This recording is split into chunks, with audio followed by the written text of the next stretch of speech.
didn't really address it well, and he continued in ministry and wound up leading the Simeon Company at IHOP. So that clip right there is from October 10th, 2023. 17 days before the official announcement that there were allegations against Mike Bickle, the day after Jane Doe's representative first met with Mike Bickle, if I'm remembering the timeline correctly. And I bring this up to say, some of us have been out here trying to sound the alarm for a real long time, and a lot of y'all didn't really give us attention until that announcement legitimized things.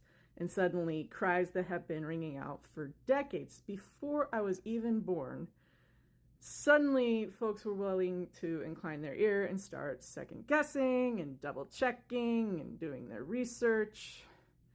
And why I bring that up now is because I'm out here as a lone voice once again on some other things I've witnessed firsthand or experienced, seen, or concerns I have about the post-International House of Prayer community, because everyone that was at IHOP that hasn't stayed on staff migrated to the post-International House of Prayer community, and that needs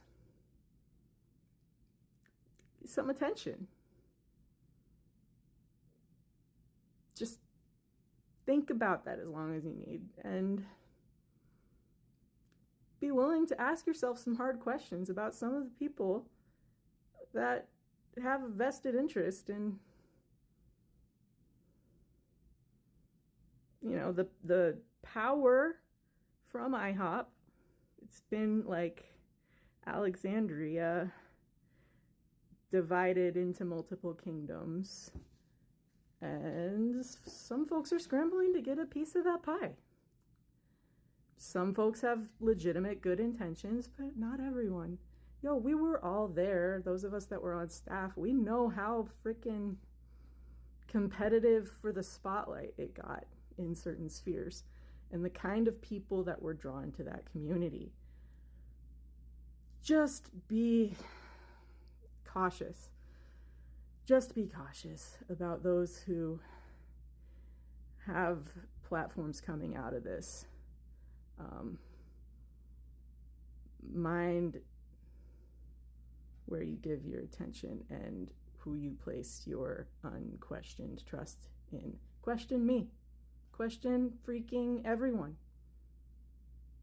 Retain your agency and your brain, because we are all prone to hand that heavy lifting off to other people. We got sucked into a place like IHOP in the first place that says something about our tendencies. So please be mindful of that in yourself. Don't hand the heavy lifting off to someone else. Cross-check. We've got this IHOPKC stories website out there where people can anonymously submit stories, and a nefarious actor could very easily submit a fake story there. And the way it's set up doesn't really allow for stuff to be followed through on or vetted or verified, from my understanding of it. Just looking through some of the stuff there, I could see a nefarious actor going in and submitting fake stories just to undermine the credibility of the post-IHOPKC community. And based on some stuff I know is some legitimate lies that are being spread by certain people running that page, I wouldn't doubt if that's exactly what's been happening, because there's straight up legitimate lies I know are lies because I was either there for something or it happened to someone close to me and I was a part of unfolding stuff, and I'm watching the way that certain stories are getting spread and just that's not how it went down.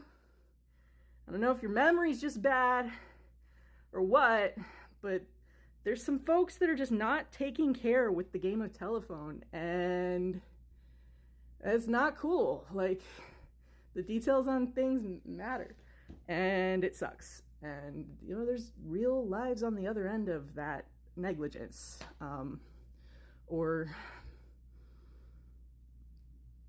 vengeance. I don't know.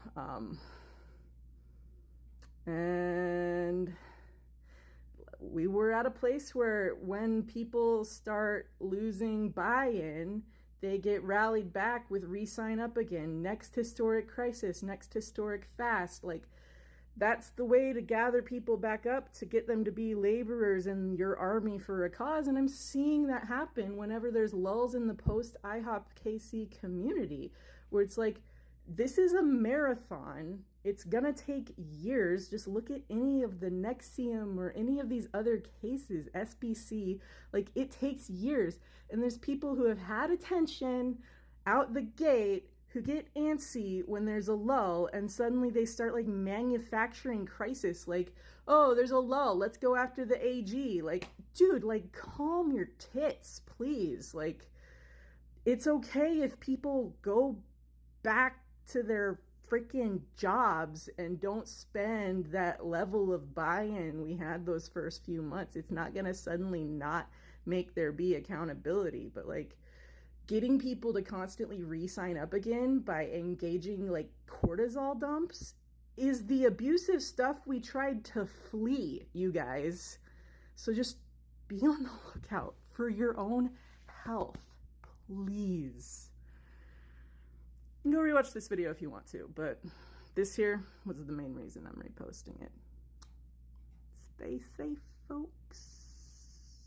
It's okay to rest.